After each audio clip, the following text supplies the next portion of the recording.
नमस्कार। विश्व हिंदी सेवा संस्थान पर एक गीत आपके मध्य देखिएगा। विश्व विजय करने को निकले मन में एक संकल्प लिए। विश्व विजय करने को निकले मन में एक संकल्प लिए। निज भाषा अपमान अनादर किंचित नहीं सहेंगे हम। भावों में निर्मलता जिसकी शब्दों में पावनता है। भारत भाषा हिंदी ही है, पल पल यही कहेंगे हम। विश्व विजय करने को निकले मन में एक संकल्प लिए। 99 के अंबर में चमका एक सितारा। विश्व हिंदी सेवा संस्थान नाम मिला उसको प्यारा। 99 के अंबर में चमका था एक सितारा। विश्व हिंदी सेवा संस्थान नाम मिला उसको प्यारा। 96 का GPF क्लब अब हो चुका निराला था। विश्व पटल पर वह हिंदी की बना एक पाठशाला था। नई नवेली तुलकाओं को यथोचित सम्मान मिला। नए योग्य कवियों को भी मंच पे उचित मान मिला। त्रैमासिक स्नेह पत्रिका हिंदी गान सुनाती है। नए विचार व अभिव्यक्ति को जन जन तक पहुंचाती है। पुस्तकालय गौशाला संग वृद्धा आश्रम बनाया है। वृद्धजनों की सेवा का भी यूं संकल्प उठाया है। विदेशों में इसकी तो फैली हैं शाखाएं अनेक। हो प्रफुल्लित रचना धर्मता रचनाकार का हो अभिषेक। हिंदी देवों की भाषा है, पावन मन की अभिव्यक्ति। हिंदी देवों की भाषा है, पावन मन की अभिव्यक्ति। कोई इसे करे जो कलंकित तो फिर चुप न रहेंगे हम। विश्व विजय करने को निकले मन में एक संकल्प लिए। निज भाषा अपमान अनादर किंचित नहीं सहेंगे हम। भावों में निर्मलता जिसके शब्दों में पावनता है। भारत भाषा हिंदी ही है, हर पल यही कहेंगे हम। पल पल यही कहेंगे।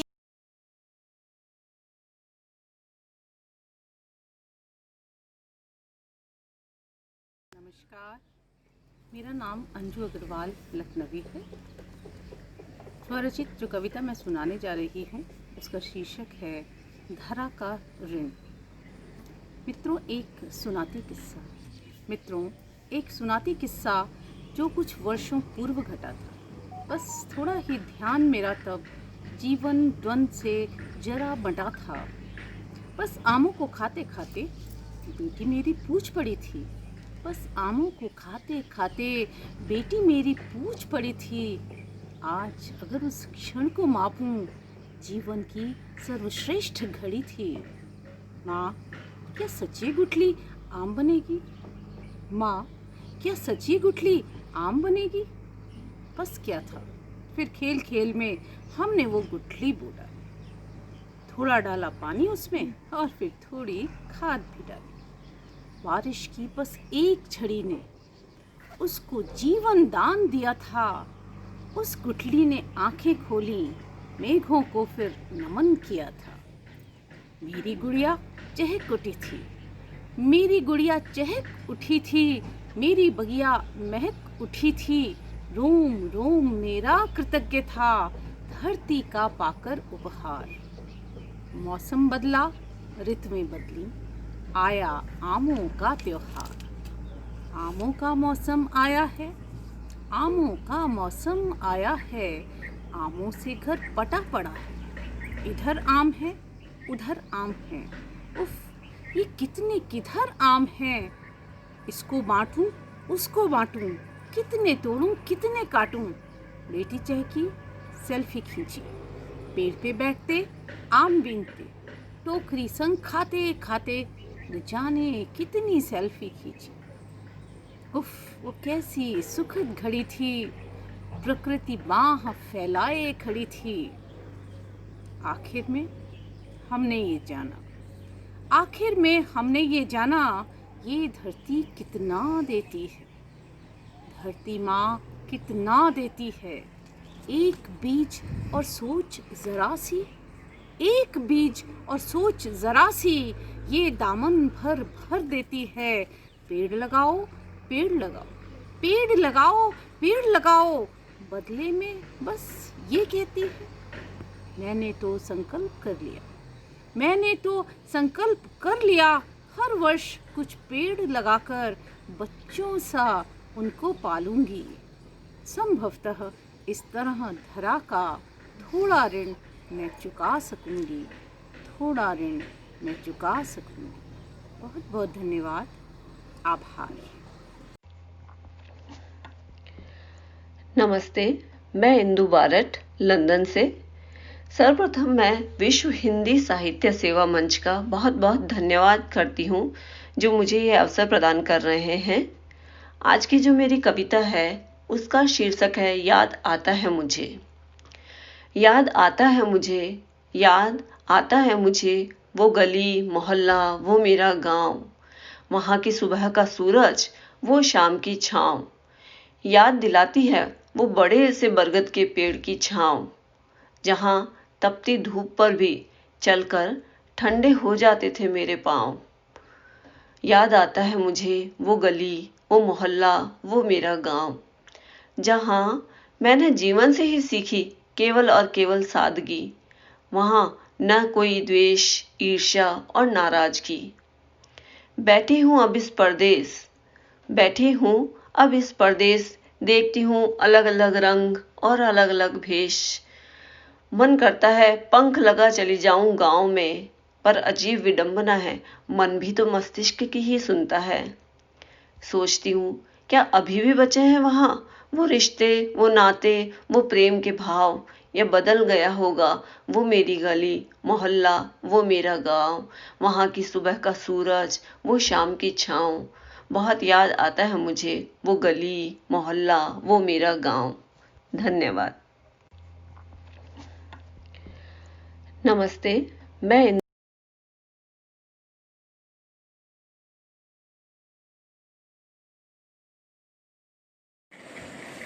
मैं ओम प्रकाश त्रिपाठी, जनपद सोनभद्र, उत्तर प्रदेश। मेरी कविता का शीर्षक है गीता। नारायण के श्रीमुख से निकली वाणी है गीता, कुरुक्षेत्र में हुए महायुद्ध की कहानी है गीता। भक्ति योग, कर्म योग, ज्ञान योग का संगम है गीता। संसार की सारी पुस्तकों में विहंगम है गीता। वेदों पुराणों उपनिषदों का सार है गीता। दुर्बुद्धि और दुर्विचारों की तलवार है गीता। मोह ममता स्वार्थ से दूर हट कर्तव्य की धार है गीता। रण क्षेत्र में पार्थ के लिए योगेश्वर की ललकार है गीता। मानव से चराचर तक का व्यवहार है गीता। असत्य अनीति पर सत्य नीति की फटकार है गीता। धर्म मजहब से अलग मानवता का संसार है गीता। विषमता मिटा प्यार और समता की रसधार है गीता। गंगा यमुना सरस्वती सदृश देश की नदियों की जान है गीता। पूरी धरा को भ्रातृत्व समता की स्थापना में महान है गीता। आत्म मूल्यांकन आत्मचिंतन का ग्रंथ है गीता। कलयुग में भटकाव रोकने का सदग्रंथ है गीता। द्वापर में शांति दूत बन प्रेरणा हेतु लड़ी है गीता। वर्तमान में व्याप्त विषमता को नष्ट करने की जड़ी है गीता। संख्या बल के सापेक्ष न्यून बल और एकता की प्रेरक है गीता। किसी भी युग और काल में आदर्श की अभिप्रेरक है गीता। नमस्कार, मैं सुश्री अनुपमा प्रधान, मेघालय शिलोंग, ईस्ट खासी हिल से आप सबके समक्ष एक कविता प्रस्तुत करने जा रही हूँ। शीर्षक है बुढ़ापा। धुंधली आंखें चेहरे पर झुर्रियाँ छाई हुई, धुंधली आंखें चेहरे पर झुर्रियाँ छाई हुई, झुकी कमर सहारे की लाठी ढूंढ रही थी किसे न जाने, बुढ़ापे में अखियाँ आस बिछाई। उनके सामने जाकर रखा मैंने सवालों का पिटारा, उनके सामने जाकर रखा मैंने सवालों का पिटारा। पूछा, इन बेचैन नज़रों को किसका है इंतज़ार। कपकपाती आवाज़ में उन्होंने कहा, बच्चे व्यस्त है इसलिए बस एक फ़ोन की घंटी का है इंतज़ार। मैंने कहा, तो क्या बच्चे नहीं आते पूछने आपकी सेहत। वो बोले, विदेश में हैं बच्चे तो मैं ही कहता हूँ मैं बिल्कुल हट्टा कट्टा सही सलामत। मैं बोला, क्या इतने बड़े घर में आपको उनकी कमी नहीं खलती। वो बोले, मुझे दिल में बसा कर रखा है, अब दूर जाना भी तो उनकी नहीं गलती। मैं फिर बोला, क्या वो आपको वहाँ नहीं ले जा सकते। मैं फिर बोला, क्या वो आपको वहाँ नहीं ले जा सकते। बड़े प्यार से बोले, जवानी बीत गई देश में, अब बुढ़ापे में परदेस नहीं जा सकते। बड़े प्यार से बोले, जवानी बीत गई देश में, अब बुढ़ापे में परदेस नहीं जा सकते। मैं बोला, पर जीवन का क्या भरोसा, क्या आप यूं ही ज़िंदगी गुजार देंगे। बोले, एक आस ही तो है, अंतिम सांस तक भी रुके रहेंगे, खुद को नहीं मरने देंगे। अंतिम सांस तक भी रुके रहेंगे, खुद को नहीं मरने देंगे। तो इसका मतलब क्या अंत तक भी अपने बच्चों की गलतियां यूं ही ढकेंगे। बहुत ही दर्द भरे आवाज़ में बोले, बुढ़ापा उनका भी आएगा, एक दिन वो खुद ही सब कुछ समझेंगे। बुढ़ापा उनका भी आएगा, एक दिन वो खुद ही सब कुछ समझेंगे। धन्यवाद। सभी को सादर नमस्कार करते हुए कुछ मुक्तक आपके समक्ष रखता हूँ। सर्वप्रथम माँ शारदे के लिए 2 मुक्तक सुने। आ गया माँ शरण तेरी, हूँ मैं जड़मति ज्ञान दो, सारे अवगुण दूर करके तुम गुणों की खान दो। प्रगति पथ पर बढ़ता जाऊं, आपके आशीष से, मातु शारदे सुत अमर को ये अमर वरदान दो। एक और मुक्तक देखें कि माता वीणा वादिनी दया दृष्टि मुझ पर कीजिए, मेरी कमियां दूर कर अपनी शरण में लीजिए। आत्मा बोले जो मेरी लेखनी वो ही लिखे, माता मेरी लेखनी को धार ऐसी दीजिए। और अंत में एक सकारात्मक मुक्तक के साथ अपनी बात खत्म करता हूँ कि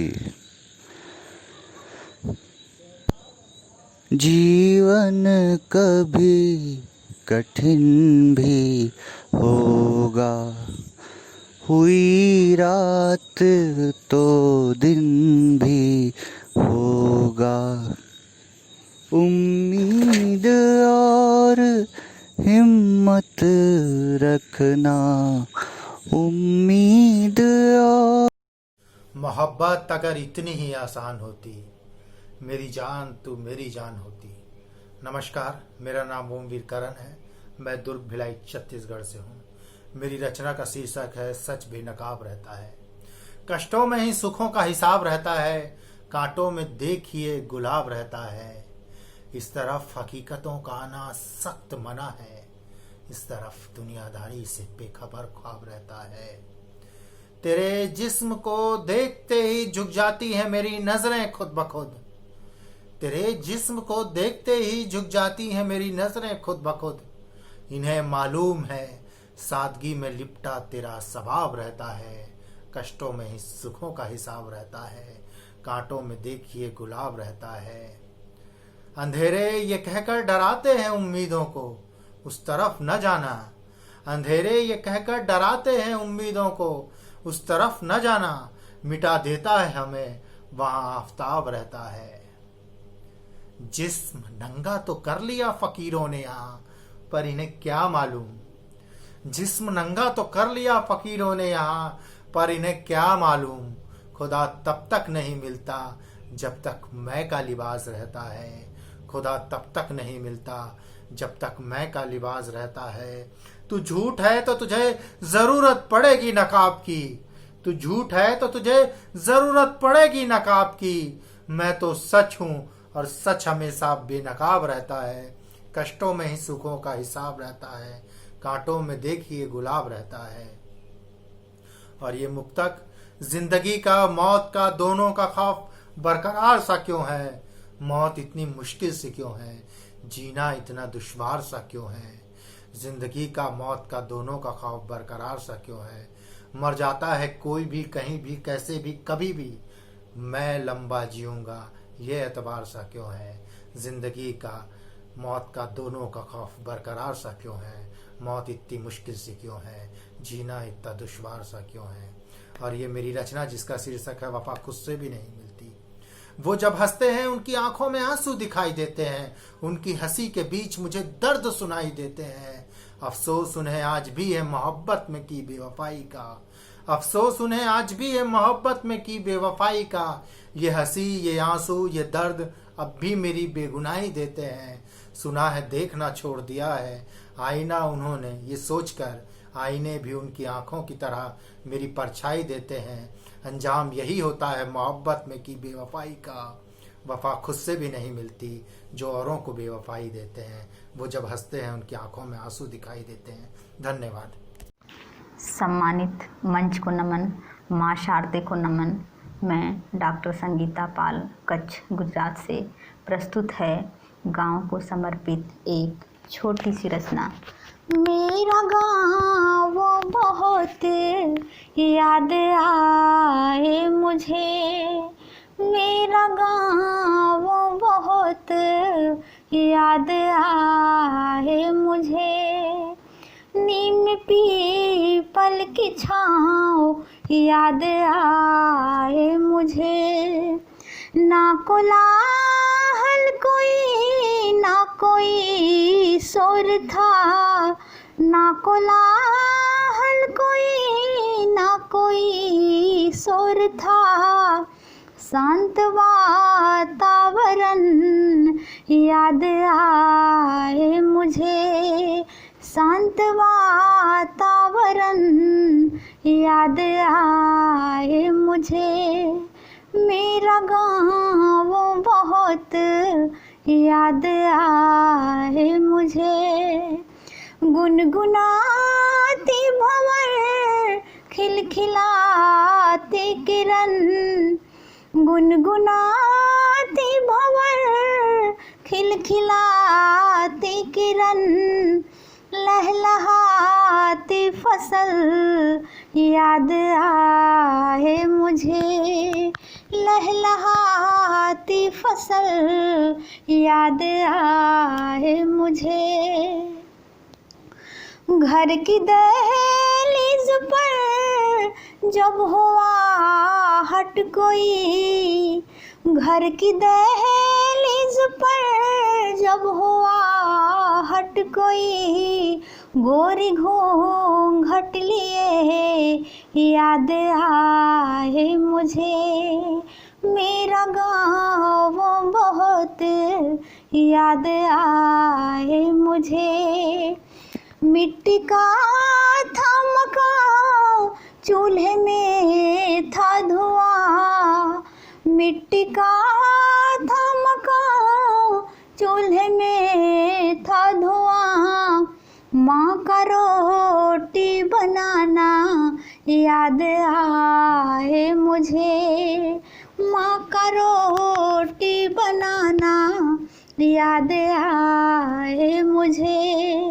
मेरा गाँव बहुत याद आए मुझे, मेरा गाँव बहुत याद आए मुझे। बहुत बहुत धन्यवाद आप सभी का।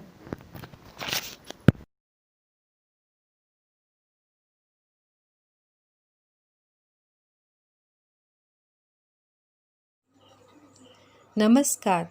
मेरी इस कविता में मैंने उस क्षण का वर्णन किया है जिस समय होने वाले वर वधू की पहली भेंट होती है। वधू यानी होने वाली दुल्हन रिश्ते को अपनाते हुए अपने मन की तरंगों को जिस तरह से व्यक्त करती है, कविता के रूप में प्रस्तुत है। मेरी कविता का शीर्षक है क्षण।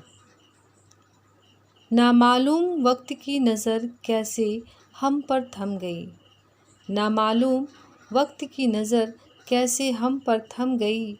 हम अनजान अजनबी रास्ते थे जुदा, फिर ये आज बात कैसे बढ़ गई। नामालूम वक्त की नज़र हम पर कैसे थम गई। हम अनजान अजनबी रास्ते थे जुदा, फिर आज बात ये कैसे बढ़ गई। धुंधल के आसमान पर कल तक कोहरा था छाया, धुंधल के आसमान पर कल तक कोहरा था छाया, और सूरज की मध्यम रोशनी सा उसका मुस्कुराना। धुंधल के आसमान पर कल तक कोहरा था छाया, और सूरज की मध्यम रोशनी सा उसका मुस्कुराना। हाथ दबाकर उंगलियों से जैसे उसने हो सहलाया, हाथ दबाकर उंगलियों से जैसे उसने हो सहलाया। था प्रकृति ने जैसे कोई संदेशा भिजवाया। उसके देखने की एक झलक मुझसे कुछ कह रही थी जैसे, उसके देखने की एक झलक मुझसे कुछ कह रही थी जैसे। कुछ न समझते हुए भी कुछ जाने क्या गुजर रही थी।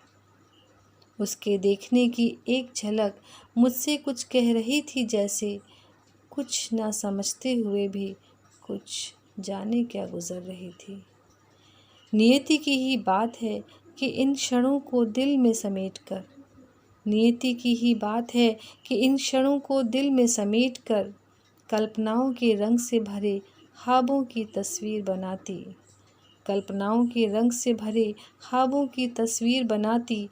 चल पड़ी हूँ उस डगर शायद स्वयं को तलाशती, चल पड़ी हूँ उस डगर, शायद स्वयं को तलाश थी। धन्यवाद।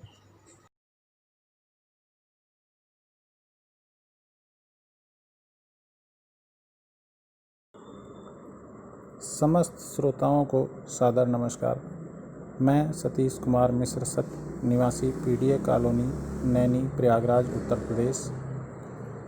उत्तम 3 काव्य प्रतियोगिता के लिए मेरी कविता का शीर्षक है श्रद्धांजलि। ये रचना सुनामी आपदा में प्रभावित व्यक्तियों की स्मृति में समर्पित है। प्रस्तुत है रचना। लांघ गया अपनी सीमाएं उस दिन हिंद महासागर, लांघ गया अपनी सीमाएं उस दिन हिंद महासागर, बहा ले गया सब कुछ पल में रहे देखते नारी नर, थे लाचार सभी जन उस क्षण कुछ भी ना कर पाए वो, थे लाचार सभी जन उस क्षण कुछ भी ना कर पाए वो, अपनों से वे बिछुड़ गए और उन्हें बचा ना पाए वो, सागर की लहरें भी क्या महाकाल कभी बन सकती हैं, सागर की लहरें भी क्या महाकाल कभी बन सकती हैं, नहीं किसी ने सोचा था वे प्राण कभी हर सकती हैं। 2004 26 दिसंबर को ही वह पल आया था, 2004 26 दिसंबर को ही वह पल आया था, इंडोनेशिया भारत के तट पर जिसने प्रलय मचाया था, इंडोनेशिया भारत के तट पर जिसने प्रलय मचाया था, जब भी वह पल याद करेंगे नीर नयन में आएंगे, जब भी वह पल याद करेंगे नीर नयन में आएंगे, अपनों से जो बिछुड़ गए वो भूल सुनामी पाएंगे, अपनों से जो बिछुड़ गए क्या भूल सुनामी पाएंगे। अंतिम पंक्तियाँ। हम सब सतीश प्रार्थना करें इस तरह प्रलय न फिर आए, हम सब सतीश प्रार्थना करें इस तरह प्रलय न फिर आए, श्रद्धांजलि अर्पित उन्हें करें जो नहीं लौट कर घर आए, हम सब सतीश प्रार्थना करें इस तरह प्रलय न फिर आए, श्रद्धांजलि अर्पित उन्हें करें जो नहीं लौट कर घर आए। बहुत बहुत धन्यवाद। नमस्कार। जय हिंद।